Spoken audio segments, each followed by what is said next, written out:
ಎಲ್ಲರಿಗೂ ನನ್ನ ಶುಭ ದಿನ. ಇವತ್ತಿನ ನೀತಿಕತೆ ಚತುರ ಗಿಡ. ಒಂದಾನೊಂದು ಕಾಲದಲ್ಲಿ ಒಂದು ಹಳ್ಳಿಯಲ್ಲಿ ದೊಡ್ಡ ತೋಟವಿತ್ತು. ಆ ತೋಟದಲ್ಲಿ ವಿವಿಧ ಬಗೆಯ ಗಿಡ ಮರಗಳು ಬೆಳೆಯುತ್ತಿದ್ದವು. ಅಲ್ಲಿ ಒಂದು ದೊಡ್ಡ ಆಲದ ಮರ, ಒಂದು ತೆಂಗಿನ ಮರ ಮತ್ತು ಒಂದು ಸಣ್ಣ ಬಿದಿರಿನ ಗಿಡ ಇತ್ತು.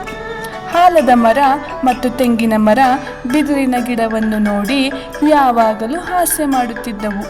ನೀನು ಎಷ್ಟು ದುರ್ಬಲ ಗಿಡ, ಗಾಳಿಗೆ ತೂಗಾಡುತ್ತಾ ಬೀಳುವಂತೆ ಕಾಣುತ್ತೀಯ ಎಂದು. ನಮ್ಮಷ್ಟು ಬಲಿಷ್ಠನಾಗಲಾರೆ ಎಂದು ಅವು ಹೆಮ್ಮೆ ಪಡುತ್ತಿದ್ದವು. ಬಿದಿರಿನ ಗಿಡ ಸೌಮ್ಯವಾಗಿ ಉತ್ತರಿಸುತ್ತಿತ್ತು, ಬಲಿಷ್ಠರಾಗುವುದು ಮುಖ್ಯವಲ್ಲ, ಪರಿಸ್ಥಿತಿಗೆ ತಕ್ಕಂತೆ ತಲೆಬಾಗುವುದು ಮುಖ್ಯ. ಸ್ವಲ್ಪ ದಿನಗಳ ನಂತರ ಒಂದು ದಿನ ಭಾರಿ ಚಂಡಮಾರುತ ಬಂತು. ಆಲದ ಮರ ತನ್ನ ಬೇರುಗಳನ್ನು ಬಿಗಿಯಾಗಿ ನೆಲದಲ್ಲಿ ಅಂಟಿಸಿಕೊಂಡಿತ್ತು.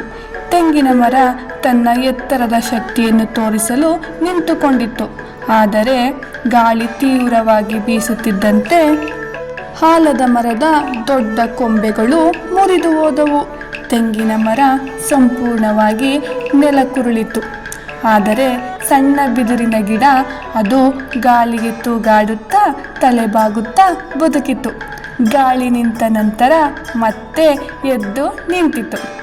ಮರಗಳು ಅಂದುಕೊಂಡವು, ನಾವು ಎಷ್ಟು ಬಲಿಷ್ಠರಾದರೂ ಗರ್ವದಿಂದ ಬದುಕಿದ್ದೆವು, ಆದರೆ ಬಿದಿರಿನಂತೆ ನಮ್ರವಾಗಿರಲಿಲ್ಲ.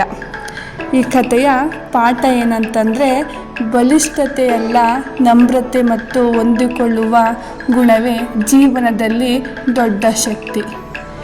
ಮತ್ತೊಮ್ಮೆ ಹೇಳ್ತೀನಿ, ಬಲಿಷ್ಠತೆಯಲ್ಲ, ನಮ್ರತೆ ಮತ್ತು ಹೊಂದಿಕೊಳ್ಳುವ ಗುಣವೇ ಜೀವನದಲ್ಲಿ ದೊಡ್ಡ ಶಕ್ತಿ.